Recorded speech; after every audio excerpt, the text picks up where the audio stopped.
You are not failing. You are simply being underestimated. The world isn't deceiving you, it is testing you, and here is why. The problem is simple. You live under the false belief that people love you. But Niccolo Machiavelli, the master architect of power, will tell you their love is a costume, their loyalty, a mask, and their hatred, the only unvarnished truth. For too long, you have been blinded by the polite murmurs of society, mistaking civility for affection. This is not some abstract philosophy. It's a hard, undeniable reality that governs every boardroom, every trade negotiation, every geopolitical maneuver. The naive belief in universal affection is not a strength, it is a critical vulnerability. If you wish to rule, to lead, to live without being destroyed by the insidious whispers of envy, you must first learn precisely why you are hated. More critically, you must learn how to forge that bitter truth into your sharpest weapon. This is not about cynicism. This is about clarity. A brutal, essential clarity. For too long, you've been walking blind, deafened by the polite murmurs of a world that secretly despises your ambition. It's time to shed the illusion. It's time to confront the reality that whispers behind every smile, lurks behind every nod. You are not meant to be loved by all. You are meant to be understood by few and feared by many. Every handshake, every kind word, every empty praise given to you carries the latent potential for a blade sharpened not by malice, but by the relentless, primal drive of human self-interest. To succeed in this arena, whether in the boardroom or on the global stage, you cannot afford sentiment. You must see men as they are, not as you wish them to be. Their actions are not born from affection for you, but from a calculated assessment of their own gain. When they clap for your victories, understand that this applause is often a thinly veiled defense mechanism, a strategic diversion to conceal the bitterness of their own stagnation. They are not celebrating you. They are performing for themselves, attempting to quell the gnawing question in their own minds. Why him? Why not me? This silent query, this internal dialogue of inadequacy, is the true engine of their contempt. It's a fundamental truth etched into the very fabric of human ambition. Deny it at your peril, embrace it, and you begin to see the battlefield for what it truly is. In this world, you walk among smiles and nods, believing in friendship and goodwill. Yet, behind the curtain of courtesy, behind the veneer of shared laughter, lies a darker, more potent truth. They despise you. Not everyone, perhaps, but enough to matter. Every man, as the ancient saying goes, is a wolf to another, and hatred, in its purest, most unadulterated form, is often the true currency of survival. Today, we strip away these comforting illusions and ask the question that pierces the soul. Why does everyone secretly hate you? Imagine this. You walk into a room, a meeting, a social gathering. Faces turn towards you, smiles bloom, heads nod in deference. They greet you as if you are the most welcome soul in the world, an indispensable figure whose presence elevates the entire room. But within each one of them, behind their eyes, something else stirs. It is not love. It is not loyalty. It is not even genuine admiration. It is fear. It is naked ambition. It is the insidious calculation of self-interest. This, my friends, is the true face of human nature. This is the unvarnished reality that shapes economies, defines alliances, and shatters empires. Men and women, no matter how refined their manners, no matter how polished their words, act from one singular, unyielding impulse, their own interest. If you believe otherwise, you are already lost, for you have stepped into the most dangerous game without knowing its most fundamental rules. When you succeed, when you rise above the common fray, when you claim something others could not, they will hate you for it. They may clap at your victories, their hands coming together in a rhythmic display of approval, but each clap, understand this, is hollow, a thin disguise to conceal the bitterness of their own defeat, their own stagnation. The applause is not for your achievement. It is a shield, a social defense mechanism designed to mask their festering resentment. They ask, silently, bitterly, "Why him? Why her? Why not me?" Every time you grow stronger, richer, more confident, they feel smaller, diminished, suffocated in your presence. And men, remember this, men cannot forgive you for reminding them of their own weakness. Do not be deceived by their honeyed words. The friend who praises your success today may secretly pray for your downfall tomorrow. The neighbor who admires your fortune envies you more than he could ever admit. And even the ally who fights by your side dreams of the day he might take your place. Truth number 1. Desire is the universal law. Your existence is often a challenge to it. To expect men to love you without condition is to expect the wolf to eat grass or the hawk to ignore the rabbit. It will never happen. Hatred is not an accident born in extraordinary times of conflict or crisis. Hatred is the natural state of mankind, the default response when confronted with the success of others. You see, men are not born with a generous heart, filled with altruistic intent. They are born with an insatiable, primal desire. Every man desires more wealth, more power, more recognition, more resources, more influence, more security. And if you stand in the way of that desire, even by your mere existence, he will despise you. If you are richer, you insult the poor without saying a word. Your presence, your very accumulation, highlights their lack. If you are stronger, you remind the weak of their fragility, their vulnerability in a competitive world. If you are wiser, you humiliate the fool, even when you speak kindly, for your intellect exposes their ignorance. Your excellence itself is the offense. For this, men will hate you silently, secretly, endlessly. They will not scream it from the rooftops. They will internalize it, let it fester, and wait. Look at history, and you will see this truth repeated again and again, a pattern as old as ambition itself. The great are never loved without condition. Caesar was hated by the Senate, not because he was weak, but because he was powerful, his legions a constant, undeniable force. Alexander was envied, not because he failed, but because he succeeded too greatly, his empire stretching further than any man dared dream. Even the prophets, the men of virtue and vision, were despised, not because they were wicked, but because their greatness, their moral clarity, exposed the pettiness and hypocrisy of others. If the most extraordinary men in history were hated, what makes you believe you are spared? What delusion allows you to think you are an exception to this universal law? Understand this. Men's hearts are governed not by gratitude, but by gain. They will love you when you serve them, when you bend to their needs, when your presence clearly adds value to their lives, to their interests. This is the transactional nature of human interaction, a cold, hard truth that underpins all alliances, all partnerships, all friendships of convenience. Truth number 2. Love is fleeting, hatred is persistent.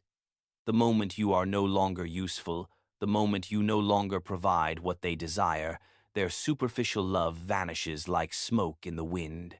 It dissipates without a trace, leaving behind only the cold emptiness of self-interest. Gratitude does not last. It is drowned, swiftly and decisively, by the relentless tide of new desires, new fears, new ambitions. The human mind is a forward-looking engine. Yesterday's favors are quickly forgotten in the pursuit of tomorrow's gains. Hatred, however, is constant. It lurks in the shadows of envy, a patient predator waiting for its moment to rise. It feeds on comparison, on perceived injustice, on the simple fact of your continued ascent. And here lies the cruelest irony. a paradox that confounds the sentimental. Even if you do everything right, even if you are fair, relentlessly generous, and undeniably kind, hatred will still cling to you. Why? Because your kindness itself becomes a weapon in the hands of the insecure. The man you help, the person you lift up, inevitably begins to feel small compared to you. The hand that gives is always, by its very nature, above the hand that receives. And men, inherently driven by pride and a need for autonomy, resent being beneath another. This isn't a flaw in their character. It's a hardwired psychological response to perceived inferiority. So even in charity, you will find hatred. Even in fairness, you will discover resentment brewing beneath the surface. The more you shine, the brighter your light, the more their shadows deepen, and the darker their hearts grow against you. This is why I tell you, do not be surprised when you feel the sting of hidden contempt. Do not be shocked when those who once smiled reveal their fangs.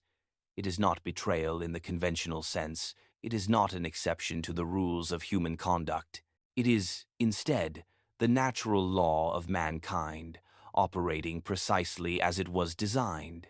They act not from an enduring, unconditional love, but from a calculated self-interest. And when your success threatens their pride, when your confidence diminishes their perceived value, when your ambition outruns their own, they will despise you for it. This applies from the smallest social circles to the grandest geopolitical arenas, where a rising power is always viewed with suspicion, regardless of its stated intentions. They may not say it aloud, they may not act upon it at once, for open confrontation carries its own risks. But the hatred is there, simmering, waiting, feeding upon itself in the dark recesses of the mind. The man who understands this profound truth will never be blindsided. He will know that every compliment is painted with envy, every handshake hides a calculation, and every ally, every so-called friend, carries within him the seed of hatred, ready to sprout when the soil of opportunity is ripe. Human nature cannot be trusted to love without motive.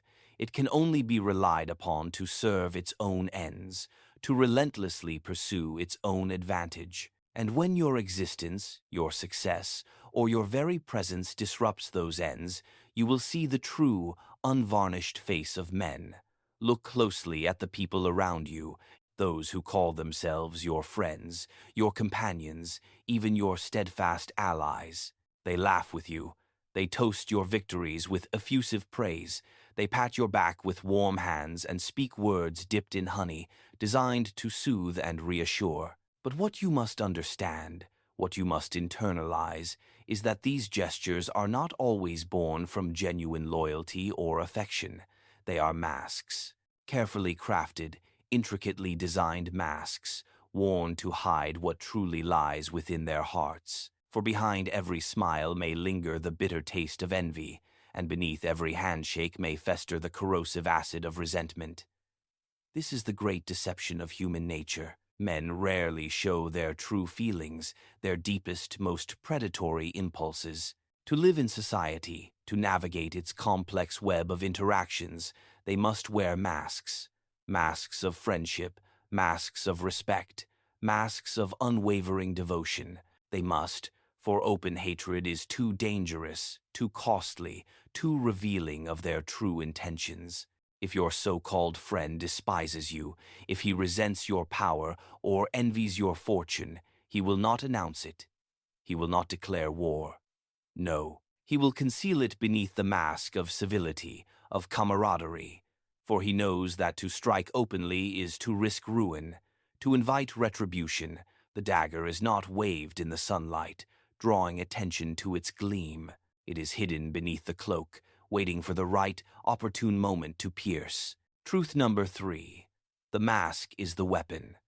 Think of the man who showers you with compliments, whose praise seems almost excessive. Does he praise you because he truly loves you, because he genuinely admires your ascent? Or does he praise you as a strategic maneuver, a cunning disguise for the bitterness that gnaws at him each time you succeed, each time you achieve another milestone? His words are not a mirror of truth, reflecting your genuine worth. They are a smokescreen of strategy, a tactical diversion. Men flatter those they secretly envy, for flattery buys them proximity, and proximity, in the ruthless game of power, buys them opportunity. By appearing to love you, to be your most fervent supporter, they protect themselves from suspicion, all the while nursing the hatred that grows in silence, meticulously observing your vulnerabilities. And what of the friend who rushes to celebrate your victories, always the first to raise a glass? Consider him carefully, for while he may proclaim joy for your fortune, while his voice may ring with seemingly sincere congratulations, within his heart he is counting what he has lost. Your rise is often perceived as his fall, your brightness, a painful reminder that dims his own light. Every step you climb upon the ladder of success pushes him further into shadow, into the painful realm of comparison and perceived inadequacy. Do you think he does not feel it? Do you think he does not notice the crushing weight of comparison pressing against his pride, diminishing his self-worth? He will not say it aloud. His silence after the applause, his thoughts in the dark, reveal his true, unvarnished nature. Men do not hate only their declared enemies. They often hate their companions, their closest peers, even more.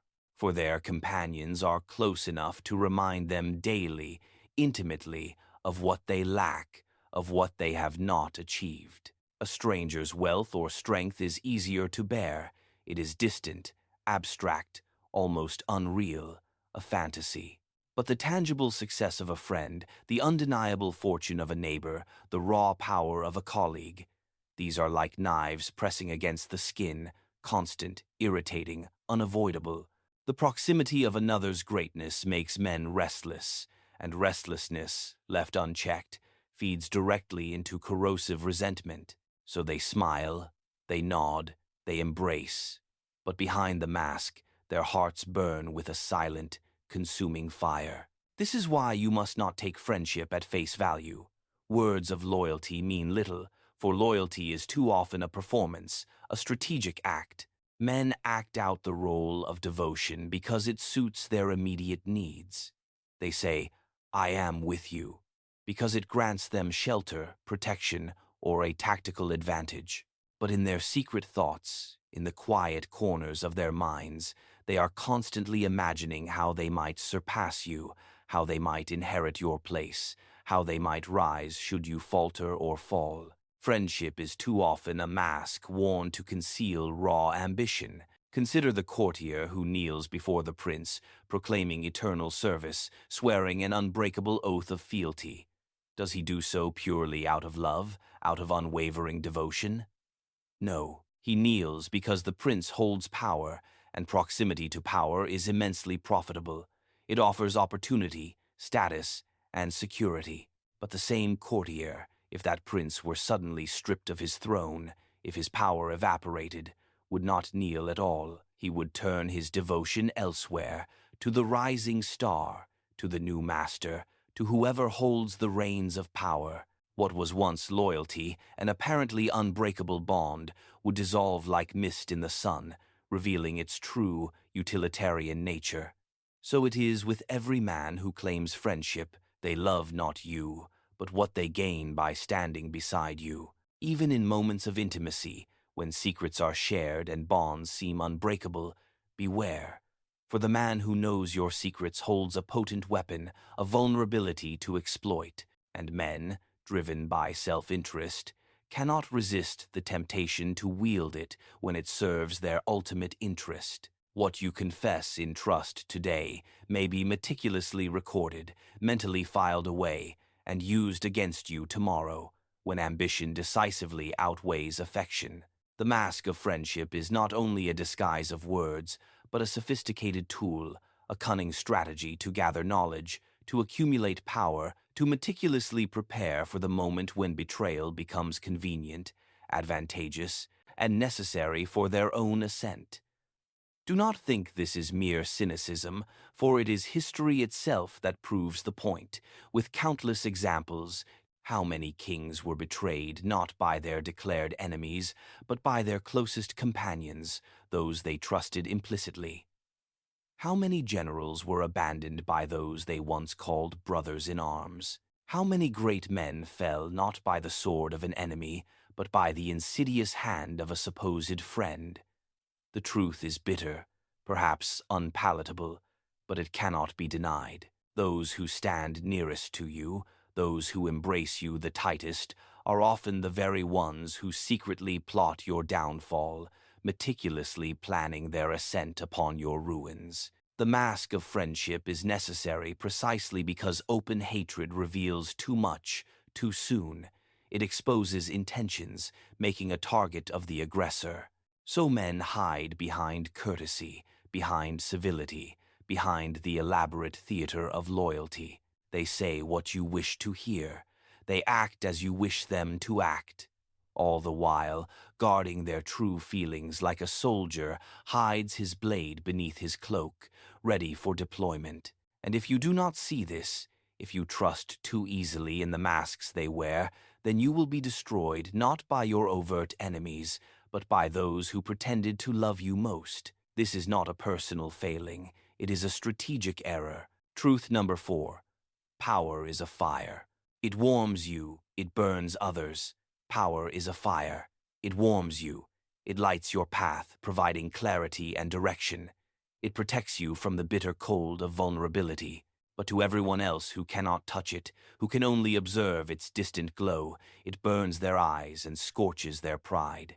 When you hold power, whether it be political, economic, social, or even the power of exceptional talent, beauty, or influence, you awaken a force in others that is more dangerous, more insidious than open hostility.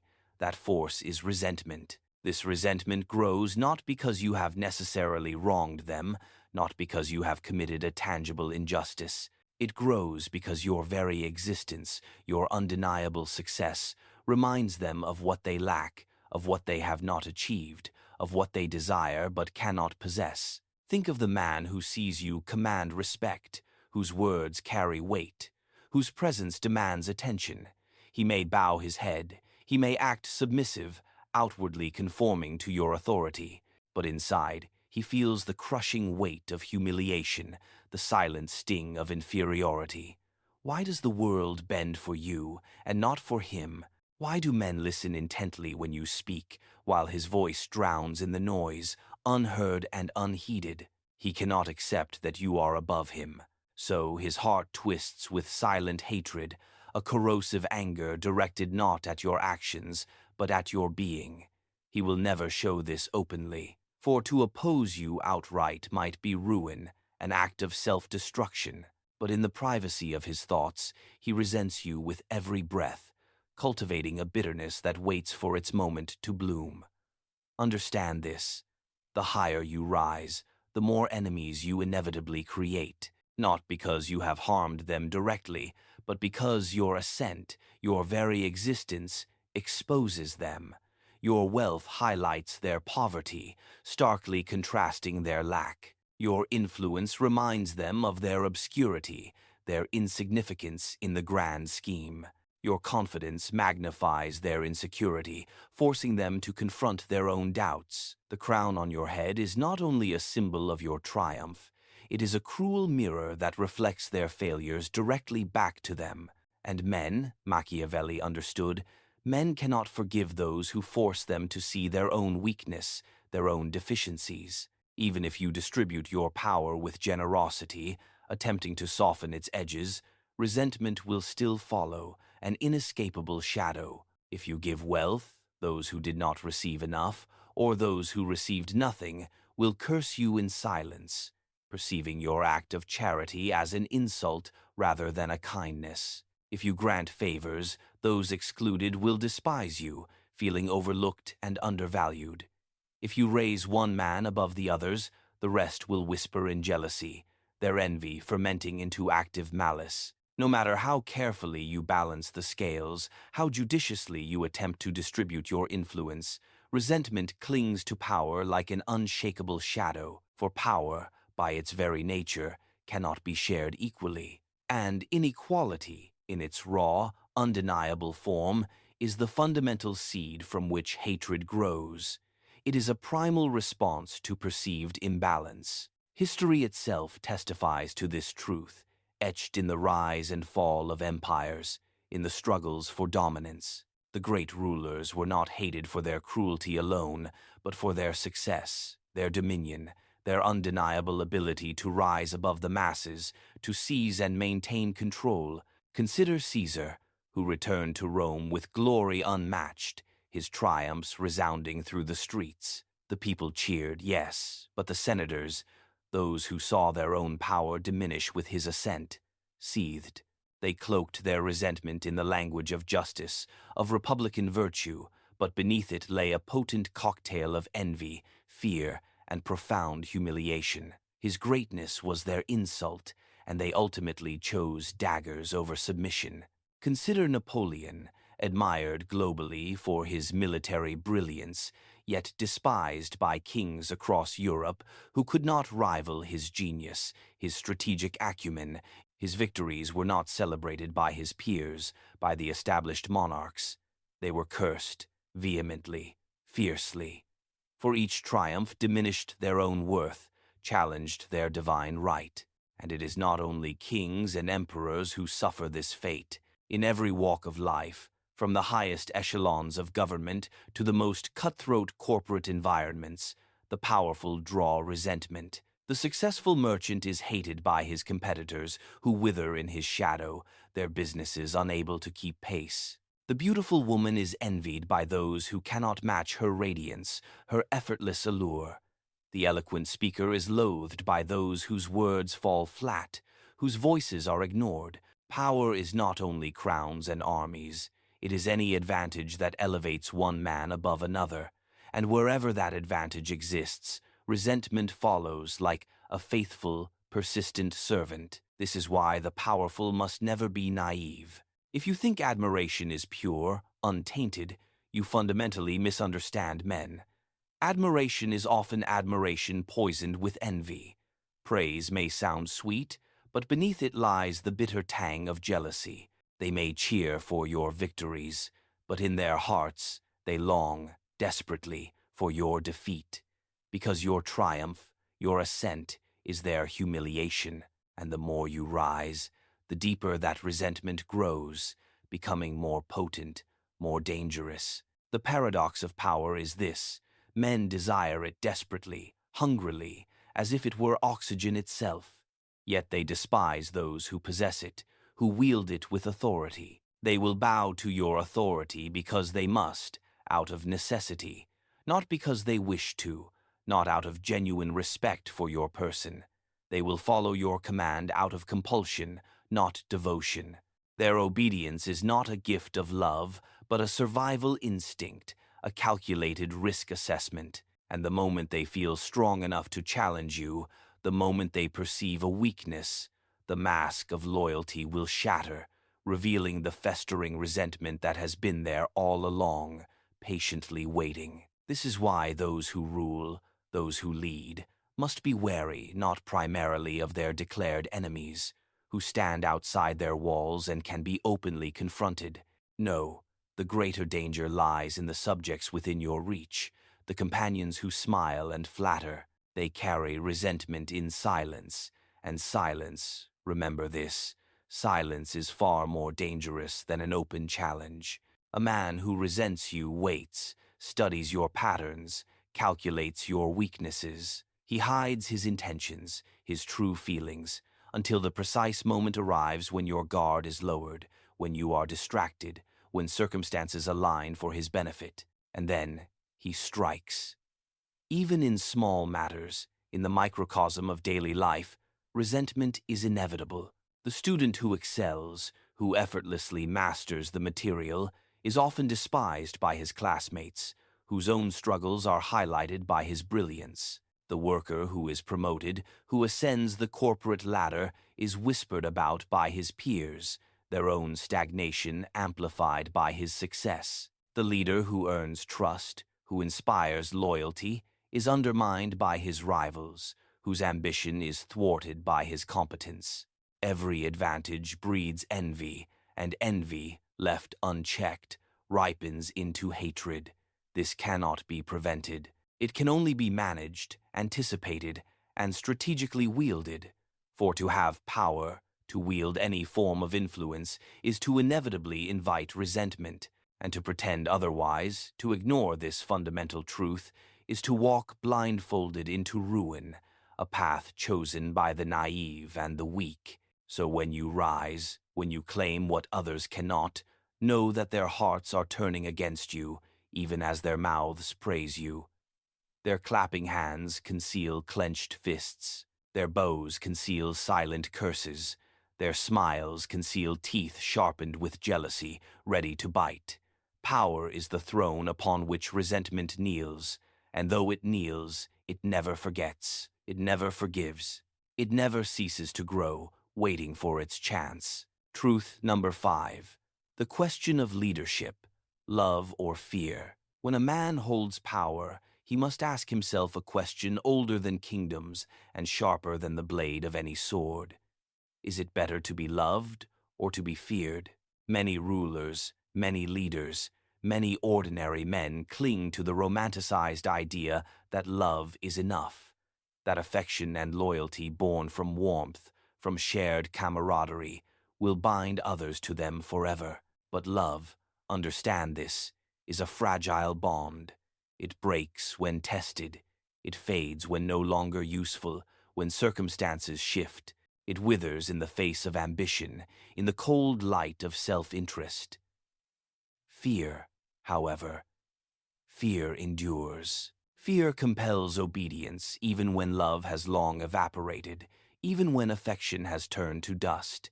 And yet, there is a dangerous, intricate balance to maintain.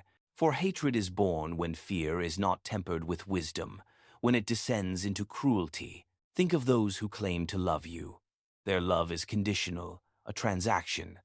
They love you when you serve them, when you give them what they desire, when your presence clearly benefits their lives. But remove those benefits, deny them their comforts, disrupt their expectations, and watch how quickly that so-called love turns to bitter resentment, to open hostility. Gratitude is short-lived in the hearts of men. 1,000 favors can be forgotten the moment one request is denied. Love is dependent on pleasure, on continuous positive reinforcement, and pleasure is fleeting, unpredictable. You cannot build your survival, your empire, your legacy upon such an unsteady foundation. Fear, on the other hand, requires no constant gifts, no endless acts of generosity. Fear lives in the mind. It roots itself deeply in the heart, and it does not fade with passing whims or changing circumstances. The man who fears you obeys not because he wishes to, but because he dares not do otherwise. He measures every step, every word, knowing the precise cost of defiance. Fear is the chain that binds loyalty when affection fails. It is the silent weapon that ensures obedience, even when admiration is absent. Yet, you must understand this. Fear alone is not enough. Raw, untempered fear, when uncoupled from respect, will fester into hatred, and hatred, remember, seeks revenge. If a ruler governs by cruelty alone, by brute force and constant torment, he sharpens countless daggers against his own back, inviting rebellion. But if fear is wisely joined with awe, with the respect of undeniable strength, then hatred cannot easily strike. It is checked, held at bay by the recognition of overwhelming power. A wise man ensures that he is feared in such a way that men respect his power, his capacity to act, but do not despise his rule. For when men fear your strength, they hesitate, they deliberate before acting. When they hate your cruelty, they conspire, they seek your downfall. Consider the prince who rules by love alone. He is generous, merciful, beloved by his subjects. But when a rival appears, when fortune turns against him, his subjects scatter, their love proving a flimsy shield. Love will not save him when danger comes, when the true test arrives. for love does not carry the weight of sacrifice, the willingness to suffer for another. Men will cheer for him in peace, in times of prosperity, but abandon him in war, when the cost becomes too high. They will sing his praises when the sun shines, but leave him to die when storms break, when hardship descends. To be loved is pleasant, comforting even, but to be feared is necessary for survival, for long-term authority. And yet there is a subtle art, an intricate craft, in cultivating fear. You must not be careless, for excessive cruelty breeds not fear, but rebellion, a desperate fight for survival. Men must not be driven to utter despair, for despair gives birth to desperate courage, to recklessness. The wise ruler strikes carefully, punishes decisively, but does not torment endlessly. He ensures that fear remains a constant presence, a palpable threat, but not an unbearable burden. Like a shadow, it must follow every man, reminding him of the grim consequences of disobedience without consuming him entirely. Look at history, and you will see this principle carved into its very bones. Leaders who sought only to be loved often fell, betrayed by those who once swore unconditional devotion.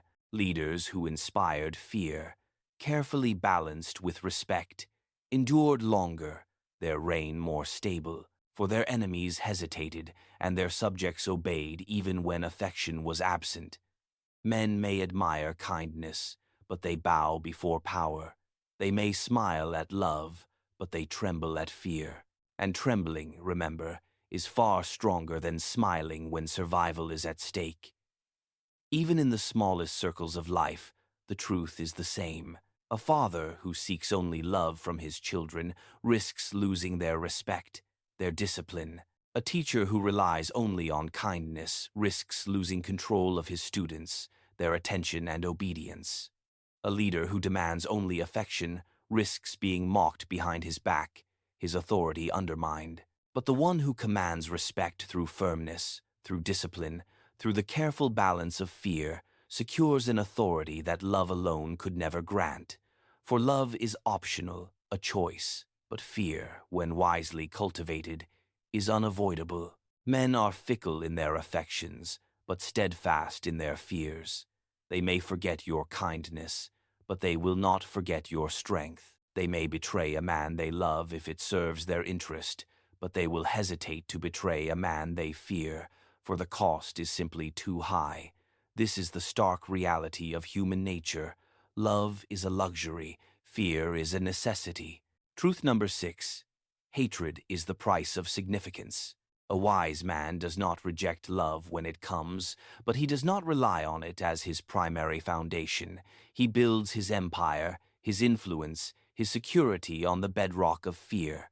And if love is added, it is a decoration, a pleasant embellishment, not the cornerstone of his power. So when you rise, when you lead, when you hold authority, do not waste your precious energy asking whether men love you. Ask instead whether they fear to cross you. Do not waste your strength chasing the fleeting affections of the crowd, for the crowd will turn against you as quickly as the wind changes direction, driven by new desires, new fears, new demagogues. Instead, anchor yourself in the one force that endures beyond desire and beyond gratitude, the unwavering, potent power of fear. You said, in your relentless pursuit of success, no matter how virtuous you believe yourself to be, no matter how carefully you tread, you cannot escape the fate of being hated. To exist with strength, with ambition, with vision, with anything that sets you apart, is to summon enemies from the shadows. You may strive to live in peace. You may strive to live in fairness. But hatred does not vanish simply because you choose kindness, because you choose a path of less resistance. Hatred is not always the child of cruelty, born from an act of malice. More often, it is simply the natural, unavoidable price of significance. If you are nothing, utterly insignificant, you are ignored. If you are something, if you possess influence, power, or even just a compelling vision, you are despised. This is the law that no man, no nation, no entity escapes. Consider the man who strives for goodness, who speaks with honesty, who acts with justice. You might think such a man would be free of enemies, loved for his purity, admired for his fairness. But what is the truth? The corrupt hate him for exposing their corruption, simply by being incorruptible. The liars hate him for reminding them of their deceit, by speaking plain truth. The unjust hate him because his fairness implicitly condemns their theft, their exploitation. His very virtue creates opposition, for it shines a light that forces others to see their own darkness, their own moral failings. A man of virtue is hated by the wicked, just as a man of wickedness is hated by the virtuous. No man, no leader, no nation can walk the earth without being despised by one side or another. And what of the man who seeks greatness? The ambitious, the strong, the successful. His enemies multiply with every step he climbs, with every achievement. Those beneath him envy his fortune, resent his superior position. Those beside him resent his progress, his forward momentum that leaves them behind. Those above him fear his rise, seeing him as a potential threat to their own established power. The higher he ascends, the more arrows are aimed at his back. Success is not a shield. It is a beacon that calls hatred from every corner, drawing attention, marking you as a target. If he remains weak, men despise him for his weakness. If he becomes strong, men despise him for his strength. To move at all, to make any significant impact, is to stir opposition. To stand out is to invite hatred. Even silence, even withdrawal from the public eye, does not protect a man from enemies. For if you speak little, they will call you proud, arrogant. If you live humbly, they will call you false, manipulative. If you keep to yourself, they will call you secretive, untrustworthy, perhaps even dangerous. Men invent reasons to despise those they cannot control, those they cannot understand. And if no reason is found, they will simply create one. Hatred requires little justification. It grows from the fertile soil of envy, of fear, of suspicion, and these elements never run dry. Do not think that hatred is merely personal, a singular animosity. Entire nations, entire groups, entire movements are built on the foundational hatred of the other. To be part of one side is, by definition, to be hated by another. To declare loyalty is, inherently, to declare enmity towards those outside that circle. Even neutrality breeds contempt. For men hate those who refuse to choose, those who stand in the middle as though untouchable, above the fray, refusing to commit. To live among men, to operate on any significant stage, is to be marked by opposition, whether you wish it or not. You may hide, you may attempt to retreat, but you cannot erase the lines that hatred draws around you, marking your position. This is why it is profoundly foolish to chase universal love. It does not exist. It is a phantom, a delusion. The man who tries to please all ultimately pleases none. The ruler who seeks to satisfy every subject ends up despised by all, for in giving something to one, he must inevitably take something from another. The friend who tries to agree with every companion, every faction, ends up trusted by no one, for his words shift like sand, lacking conviction. Love, true, unconditional love, cannot be universal, but hatred, in its many forms, is eternal. The wise man accepts this fundamental truth and does not exhaust himself trying to escape it. Enemies, therefore, are not a curse. They are, in a profound sense, a necessity. They are the undeniable proof that you matter, the proof that you have weight in the world, that your actions have consequence. The man without enemies is the man without influence. He is so insignificant that no one cares enough to oppose him, to challenge his existence. To be hated is to be visible, to be envied, to be feared. Hatred is the shadow that follows greatness, and if greatness, if significant influence is your aim, you must learn to carry its shadow without trembling, without flinching. Think again of history. Every figure of importance carried enemies with them like a second cloak, an invisible burden. Caesar, betrayed not by external foes, but by men he once trusted implicitly. Socrates, condemned not for his crimes, but by those who could not bear the uncomfortable truth of his wisdom. Christ himself, despised by those whose authority he challenged, whose established order he threatened. These men were not hated because they were weak, they were hated because they were strong, because their words and actions shook the very foundations upon which others stood, forcing a reckoning.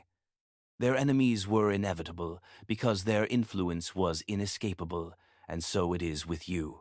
Whether you rise through sheer power, or uncompromising virtue, or relentless ambition, hatred will cling to you. It will not always roar in the open. Often it whispers in the dark, waits in silence, wears the mask of friendship until the precise moment of betrayal arrives. But it is always there, circling you, testing you, feeding upon your very presence, your continued existence. You may not see it, you may not feel it at first, but hatred is patient. It waits for the right hour, for the opportune moment. The wise man does not waste his life wishing to be free of enemies. He does not dream of universal love, for he knows it is a seductive illusion. Instead, he studies his enemies, measures their strength, anticipates their moves, and learns to bend hatred into a weapon, to understand its contours, to use its presence to sharpen his own resolve. For to be hated is to be undeniably alive in the eyes of others, and to be alive in their eyes, to hold their attention, is to hold power. Hatred is inevitable, yes, but inevitability need not be your ruin. It is the recognition that you cannot escape it that makes you stronger, more resilient, more formidable than those who still dream of being loved by all, still clinging to sentimental illusions. So now you see the truth laid bare. Men are not bound to you by love, but by their own desires, their own calculated self-interest. They smile through masks. They resent your power, they envy your success, and they cannot help but hate you. To rise in this world, to achieve anything significant, is to inevitably summon enemies, and to seek universal affection, to crave constant approval, is to chase a shadow that does not exist, a mirage that will only drain your strength. But hatred is not your downfall unless you let it be. Hatred is proof that you matter, proof that you disturb the comfort of others, proof that you stand above the crowd, that you have dared to become distinct. Do not fear it. Do not flee from it. Accept it as the natural, unavoidable price of influence, of impact, of true power. For in the end, it is not love that keeps you safe, nor kindness that secures your place, but the strength to master hatred, to recognize it for what it is, to endure its presence, and to wield it as the very measure of your power.